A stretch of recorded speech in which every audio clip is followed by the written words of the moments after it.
네, 지평선 이세원입니다. 이번에 풀어볼 문제는 더불어민주당 국회의원 윤건영의 사주죠. 근데 질문이 뭐냐면은 이번에 회계 쪽에 고소건이 있었나 봐요. 그러니까 본인이 이제 고발을 당한 거죠. 그래가지고 결과가 어떻게 되겠느냐 라는 거죠. 법이라는 건 뭐냐면, 법이 아니라 이제 그죠, 법하고 판사와의 관계. 그러니까 이제 법은 이제 형법 같은 경우, 민법은 별로지만 형법 같은 경우가 이제 뭐냐면, A라는 사람한테 벌을 주려고 하면은, 예를 들어서 A라는 사람이 잘못했어요. 그래가지고 이 사람을 처벌해야 되겠다라고 한다면 A를 고발을 해야 되잖아요.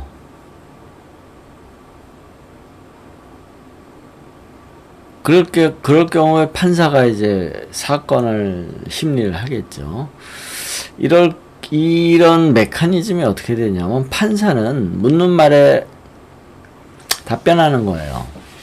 묻는 말. 굉장히 수동적이에요. 그러니까 뭐냐면, 자발적으로 이 사회에 불량배가 있어요. 그러니까 이 사회에 불량배가 있어요. 불량배가 있다고 쳐요. 이 사회에 나쁜 놈이 있다고 쳐요. 이럴 경우에 그 나쁜 놈을 적극적으로 이렇게 뽑아가지고 깜빵에 보내는 이런 행위가 아니에요. 법이라는 거는. 누군가의 고발이 있어야만 해요. 저놈 나쁜 놈이에요 하고 고발을 해야만 수동적으로, 법이라는 거는 저놈을 뽑아가지고 깜빵에 넣는 거예요.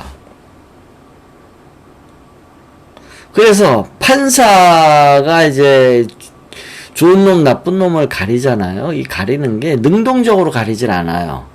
수동적으로 답변만 할 뿐이에요. 그러니까 이 재판장에 가면 검사가 있고 변호사가 있잖아요. 이럴 때 서로 죄를 따지잖아요. 판사하고 변호사하고, 아니 검사하고 변호사하고. 저 피의자 나쁜 놈이에요. 검사 그러면 변호사 아니에요. 나쁜 놈 아니에요. 좋은 놈이에요. 이런 식으로 싸우잖아요. 그러면 판사는 듣고 있다가 지극히 수동적으로, 그래 넌 나쁜 놈 같아. 그래 깜빵 가. 이런 식으로 이 사회는 범죄에 관해서 지극히 수동적이, 누군가가 고발을 해야만 한다라는 거예요. 자발적으로 공무원이든 그게 누가 되든 민간인이 되든 저 나쁜 놈 뽑아서 깜빵해, 이러지 않아요. 굉장히 수동적으로. 그러니까 판사는, 우리 사회에서 볼 때 판사의 역할은 뭐냐면, 판사한테 야 너 이놈 어떻게 나쁜 놈 맞아? 이놈 어떻게 생각해? 이런 식으로. 그러니까 죄를 묻지 않으면 판사는 답하지 않아요. 판사는 절대 능동적으로 저놈 길거리 지나가다 저놈 나쁜 놈이야, 저놈 뽑아가지고 깜빵해, 이러진 않아요. 누군가가 잡아다가 판사한테 이놈 나쁜 놈이에요 라고 물어보고 나쁜 놈 맞지? 그럼 판사가 네 나쁜 놈 맞아요 했을 때만 깜빵을 보낸다라는 거예요. 이해가 되는지 모르겠어요. 이 국가에 사법 체계가 이게 이제 서구식인 거죠. 서구식. 동양하고는 달라요. 이게 서구에서 들어온 제도인데, 판사는 묻는 말에 답변만 한다라는 거예요. 이놈 나쁜 놈 맞지? 검사가 이놈 나쁜 놈 맞지? 그럼 판사가 나쁜 놈 같아. 그러면은 잡아다가 깜빵에 넣는다라는 거예요. 적극적으로 판사나 검사든 누구든지 나쁜 놈 다니다가 길거리 있어가지고 나쁜 놈하고 딱 잡아가지고 깜빵에 넣는 시스템이 아니고, 우리 사회가 이 자본주의 민주주의 서구의 민주주의라는 이 사회 시스템이 자발적으로 판사든 검사든 누구든 나쁜 놈 길거리 다니면 딱 잡아다 깜빵에 넣는 게 아니고 딱 잡아다가 판사한테 묻는 거예요. 이놈 나쁜 놈이지? 그러면 판사가 나쁜 놈인 것 같아. 그러면 비로소 깜빵에 집어넣어요. 그러니까 판사는 묻는 말에만 답변하는 거예요. 그럼 누가 묻냐면 검사가 묻거나 변호사가 물어요. 판사한테 이놈 나쁜 놈이지? 이렇게 검사가 묻거나 변호사가 이놈 나쁜 놈 아니지? 하고 판사한테 묻거나, 그럼 판사는 묻는 말에만 답변을 한다라는 거야. 지가 생각해가지고, 이 사건이 이렇게 해가지고 사건을 내가, 구성을 해가지고 이 범죄가 이렇게 됐네 해가지고 이 새끼 나쁜 놈이야. 이런 게 아니고, 판사는 그냥 가만히 있다가, 검사가 스토리를 만들어요. 검사가. 그래가지고 요게 요렇게 해가지고 요렇게 했어. 요놈 나쁜 놈이야. 그럼 판사는, 그렇구나. 이러고 판단을 한다는 거예요. 그래서 판사는 묻는 말에만 답변을 해요. 물어보지 않은 거에는 답변할 권리조차 없어요. 판사는.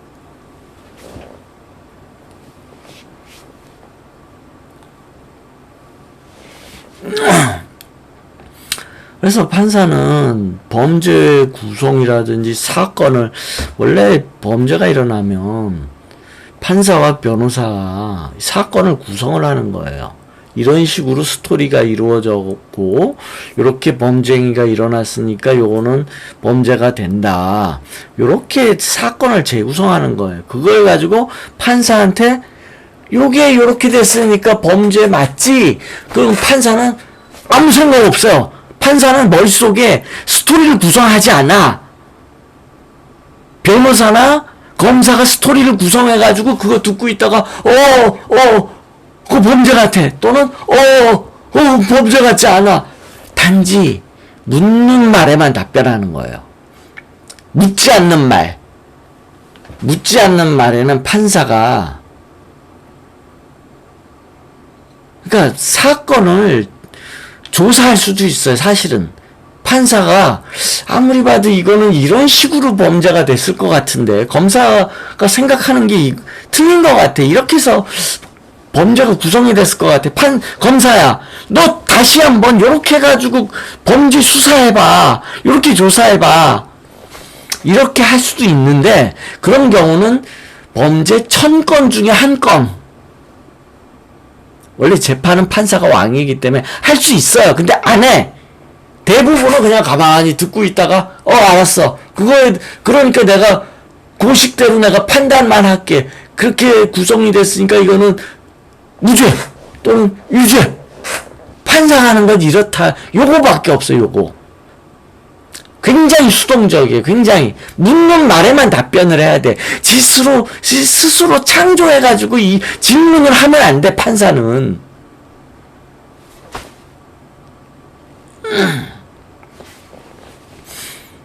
원래는 해도 되는데 안 해요.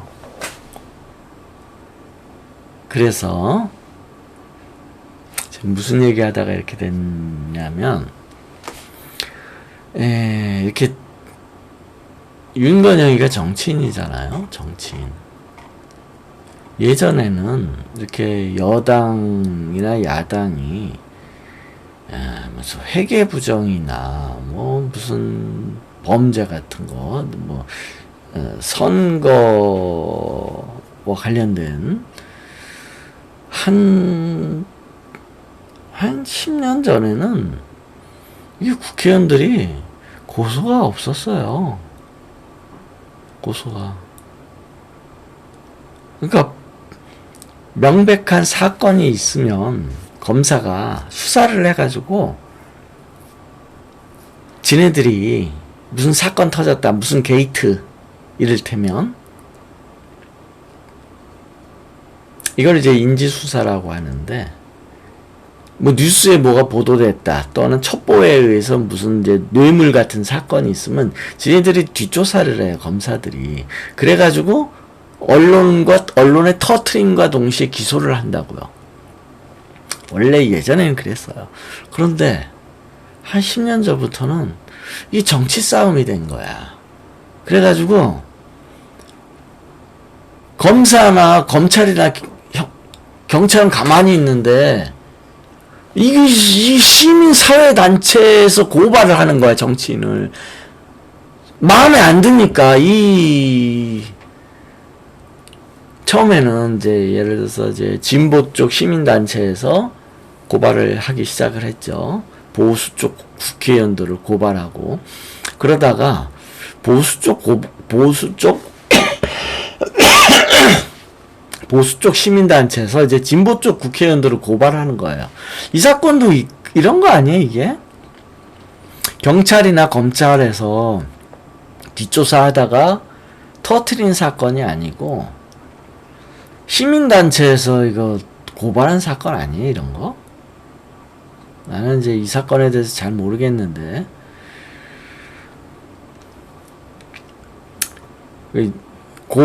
횡령 혐의로 고발당하였습니다. 요 말은 경찰이나 검찰에서 수사해가지고, 뒷조사해가지고, 재판에 넘긴 그런 형식이 아니거든요. 이거 시민사회단체, 그러니까 보수단체, 이런 데서 고발했다는 거지, 국회의원을.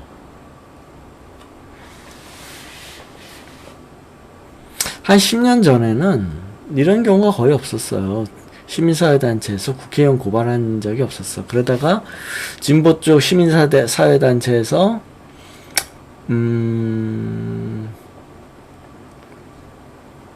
보수당 국회의원들을 고발하기 시작했죠. 그러다 최근에 들어서 한 몇 년 전부터 이제는 보수 쪽 시민단체라는 데가 이제 나와가지고 이제는 진보 쪽 국회의원들도 고발을 해요. 이런 사건들은 지극히 정치적이에요. 지극히 정치적. 그러니까 저 새끼가 국회의원이 된 게 마음에 안 들어. 그 지역구의 누군가는.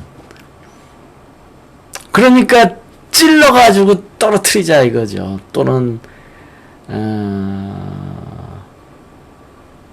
깜빵에 보내자. 근데 이런 사건은 이건 정치적인 사건이라는 건 뭐냐면, 국회의원의 자리에서 끌어내리는 게 목적이라는 거예요.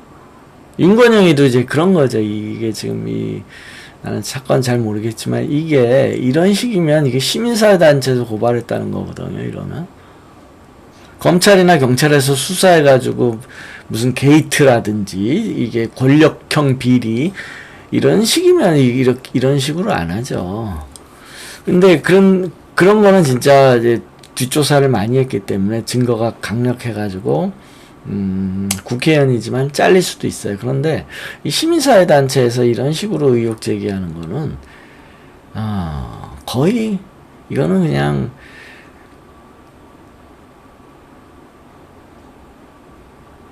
정치적인 사건이어가지고, 경찰이나 검찰에서도 이 새끼들, 시민사회 새끼들 이거 또 시끄럽게 그냥 맨날 데모나 하고 그냥 국회의원 사무소 앞에서 이런 식으로 생각해가지고 수사도 잘 안 하고, 이래가지고 이런 거로는 깜빵에 못 보내요. 대부분 99% 못 보내요.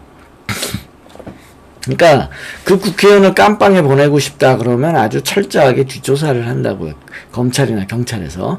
그래놓고 언론의 터트림과 동시에 게이트로 만드는 거예요. 권력형 비리나 뭐 이런 식으로. 근데 이거 그런 거 아니잖아. 뻔히 보이는 건데 상대방 국회의원이 예를 들어서 한 이제 어용 시민단체 하나 만들어가지고 고소시키는 거죠. 이거 검사가 볼 때도 이 새끼들 서로도 정치 싸움하고 있네. 수사도 잘 안 한다고 이러면. 그래서 이런 거는 그냥 흐지부지 증거 불충분 이러고 그냥 끝나는 거예요. 이런 거. 거의 그래요. 99%는 그렇게 되는 거예요.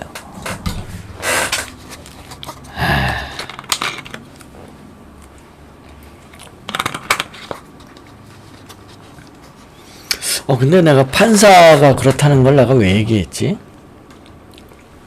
판사는 지극히 수동적이어가지고 묻는 말에만 답변한다는 거.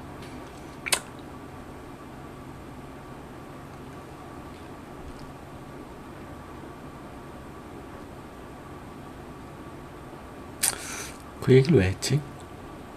아무튼 그래서 윤건영이가 올해 진짜 구설이 돼가지고 국회의원에서 잘리려면 이쪽에 상관이 와야 되겠죠. 구설이.